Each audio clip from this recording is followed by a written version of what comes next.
And we've all had experience with this. We have a task ahead of us, and we can frame it as, "Oh my goodness, this is horrible. This is a nightmare."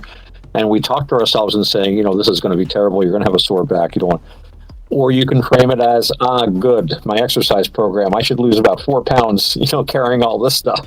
And you tell yourself, when I do this, I'm going to be really happy when it's over, and I'm going to have this done. It's very simple, but it's actually very difficult. And I've said before, and I go on, when they were first translating these Buddhist texts, it's like, what's this teaching of the Buddha? Oh, wait, you should put off an immediate pleasure so that you can have a greater long-term benefit. That's just common sense. This can't be a secret teaching. Yeah, well, try it. Just try to do it. It's one of the most difficult things in my life that I try to do all the time, So I will be right back. I have to run just down the street to get some bread and maybe some milk if I can afford it. and more potatoes. Oh, I got the potatoes. I did that yesterday. But we're going to have cheeseburgers tonight. Nice. We're going to make it with actually from home. It's not going to be bought at the store. Real cheese or it's going to be American. It's going to be the good American cheese. We're not American cheese like you. American food, good processed cheese food product. Well, I mean, see, there's a time and a place. There's a time and a place for American cheese, and a cheeseburger is where it's needed. So you can't use that fancy cheese with cheeseburgers.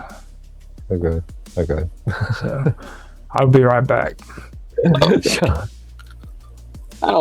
American cheese, if they use better ingredients, because most of it is made with like soy oil or some kind of nut oil, but if you think about it, it's basically kind of a solid chunk of mayonnaise. It's just oil and flavoring and stuff. It's like a dressing sort of. It does have a nice flavor if you're used to it, but once I learned what the ingredients actually were, I just dropped eating it entirely.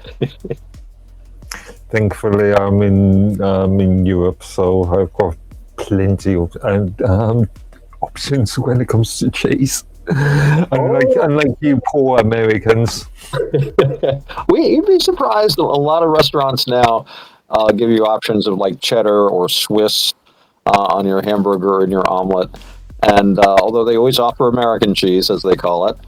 And actually, New York State, where I live, is a major dairy state. We have huge amounts of cheese we produce here. I think I told you the story when I used to have a job where I worked repairing silo unloaders on dairy farms. And we once had to drive just hundreds of miles through the state to go somewhere as part of the business. And I remember just after like an hour, I'm like, I've seen nothing but dairy farms for the last hour. The state is just covered, and there's all sorts of subsidies for them and stuff. We have like programs here for hungry kids, which includes mandatory gallons and gallons of milk. I had one friend of mine who had kids, and they gave him this stuff. If you have children in New York State, you automatically are given these food cards so you can go to the store and get like food. But it's like they give you so many gallons of milk a week. And he's like, I have to pour it down the drain eventually because it goes bad. They give him so much milk. And I'm like, well, it's to help the dairy farmers. Because the state agrees to buy so much from the dairy farmers, and they hand this much out to the consumers, and they don't really care what happens to the milk after the farmer's been paid. So, very subsidized. So, yeah, we have lots of cheese where I live. In fact, we just visited a store where they're selling like homemade, handmade cheeses and things like that locally. So, tourism is a big thing in this area. Nothing that really irritates me. Swiss cheese. There's I can't remember, but it was something like there's over 1,000 different Swiss street cheeses. Oh, yeah. So when you say Swiss cheese, you're talking about fake sort of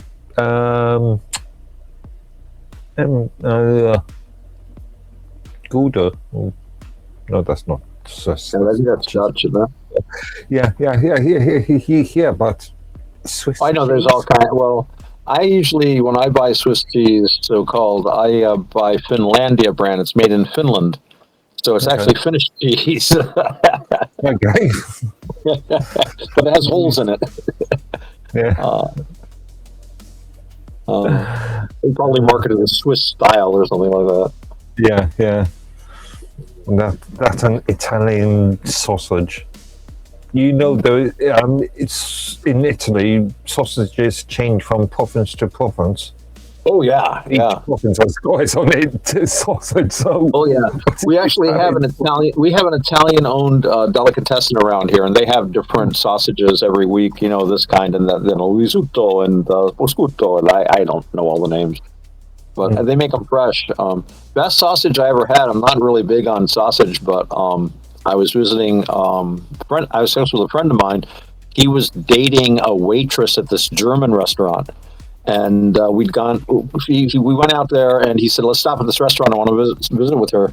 So we stopped there, and it was late at night. Kitchen was going to close in a couple hours, but I was kind of hungry, and they had this like appetizer platter of different German sausages, and it was like probably about 8 different kinds of sausages with dipping mustards. And the girl said, "We make them all fresh daily on premises. So give me that." And I got that with a special beer that they recommended to go with it, like a dark brown. It was very weak, you know, just a table beer, like maybe 2 or 3% even. It wasn't even a very strong beer. But it was delicious, though. Just a freshly made sausage with all, you know, fresh spices and stuff like that. You really could taste the difference. Funny enough, I've never been back. Funny enough, for dinner tonight, I did have some Polish sausages myself. Huh. Can't remember what they were, but Here, kielbasa is the big Polish sausage everyone likes. Yeah. But I think kielbasa is actually just a generic term, isn't it? You know, I don't know Polish. I actually dated a Polish girl for a while, but they were like 2nd or 3rd generation, so they didn't really speak Polish. Ate a lot of Polish food, though. It was odd. You know, I actually went through a period in my life where I found myself dating a lot of Polish girls. And I never meant to. I never found out their last names until we'd been going, you know, it's like, and the names all started with the letter K, which was also very odd. Didn't last too long, but that was for a few years. It was like something like 3 or 4 girls in a row, and I was like, it's just wow, that was very strange. And then oddly enough, my wife's last name started with a K, but that was from her previous marriage. Her maiden name starts with a C, but it was a hard C, so it's a K sound. So maybe I have some karma with the letter K. Again, Eastern European name? My wife's no. Irish actually, Carib, which is German spelling. They went from Ireland to Germany, as a lot of Irish people did, and then back again. My stepson had been raised being told he was German. I said, "Dude, you're Irish." I showed him a couple of things on the internet about the origin. He said, "Cool, I'm Irish." He's telling all his friends, "I'm Irish, dude. Really?" Technically not Irish. Again, there's this American thing, US thing about just because your ancestors come from let's say Ireland, that doesn't necessarily mean that you are Irish. Oh no! I mean, my goodness, I always thought it's ridiculous. I have an Irish last name, so I'm quote unquote Irish. But you know, I have Austrian, Dutch, Penobscot, English, Northern Italian. You know, I mean, here in the States, when all these people met in New York or one of these big urban centers, you suddenly had all these people from all over the planet meeting each other. And very often, like, I'm thinking of like some of my in my family's case, like a lot of my my uncles on my father's side, many of them married Hispanic women, Roman Catholics. The Catholicism, and you saw that, you know, Dutch Catholics could marry Irish Catholics, could marry Italian Catholics. A lot of Irish Italian families in New York City. So you had the Catholicism or whatever their religion was. I'm just, you know, I come from a Catholic background, so that's what I saw. But I'm sure it worked just as well with Episcopalians or, you know, Baptists or whatever, you know, Presbyterians. So you had, I always like to think of what they call hybrid vigor. when you have populations that kind of inbreed for a long time and then you cross. And I always used to say, look at the Swiss, wonderful people, chocolate cuckoo clocks, don't have a lot of major Olympic athletes, don't have a lot of major territorial wars, and they're not a world dominating kind of people. Look at Americans, very well represented in the Olympics, because in a certain sense, you can come from anywhere on the planet and you do what you're supposed to do, and you're an American now. So we can draw on the genetic background of the entire planet and field these guys in science, in athletics, in anything we want. We can draw on the whole planet for our genetic base. I know my ethno-nationalist friends don't like to hear me talk like this, but civic nationalism has a lot of pluses to it. And those are the things I like. I mean, there are aspects of it that aren't working very well, but there are other aspects of it that are. And I think we had a better handle on it at one time. I'm going to start talking about Yuri Bezmenov here in a minute, though. Well, you see, the country was subverted. Well, he actually did have some good points, though. I think it's actually kind of sad that people didn't take a lot of what he said to heart, because he was straight up describing exactly the stuff that's actually happening today here in the United States. Well, it makes you think, if someone's teaching you to burn your own flag, who's doing that? Wait a minute. And if you're like burning your own flag, whose flag are you supporting then? You're obviously, this is something really weird, because sane people don't do that. I always say, if you don't, you own the flag, you don't burn it. I mean, if you don't like what's going on, well, you campaign, you get elected, there are ways to change what's going on besides like throwing a temper tantrum in public and tearing things down. We never used to do that, well, except for that incident in 1776. We were kind of driven to that. And to be fair, we had no choice. 2%, my God, how dare the 2% tax on tea? Insane. This means war. You do raise an interesting point, especially when you consider what's been happening in the UK over the last couple of years with the sort of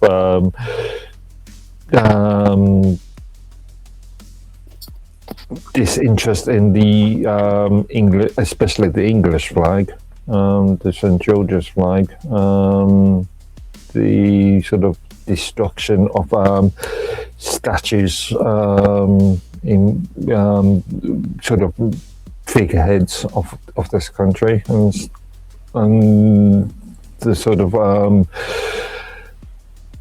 how would I say it? Destruction of tradition.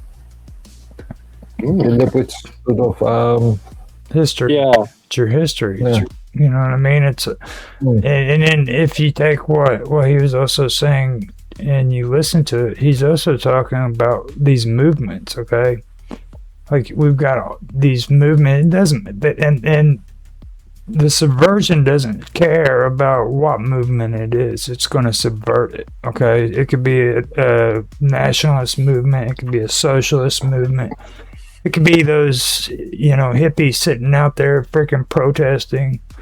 It could be any of them. You know what I mean? It could be the Greyhound freaking strike that took place back when he was talking about this stuff. You know what I mean? These people are going to come in and they're going to subvert your freaking society by freaking giving it tons of money and pushing it to where it could be instigated. So he was always talking about like the Greyhound strike that was taking place, where they were on strike. So what the socialists were doing was actually coming in and subverting the freaking actual movement. Okay, and then also going in and freaking paying off these people who were attacking the ones who were striking. Because like when the Greyhound drivers were driving, they would actually have truck drivers that would cut them off in the middle of traffic. Yeah. You know what I mean? So they're subverting the way this was going on by freaking actually funneling money into both sides.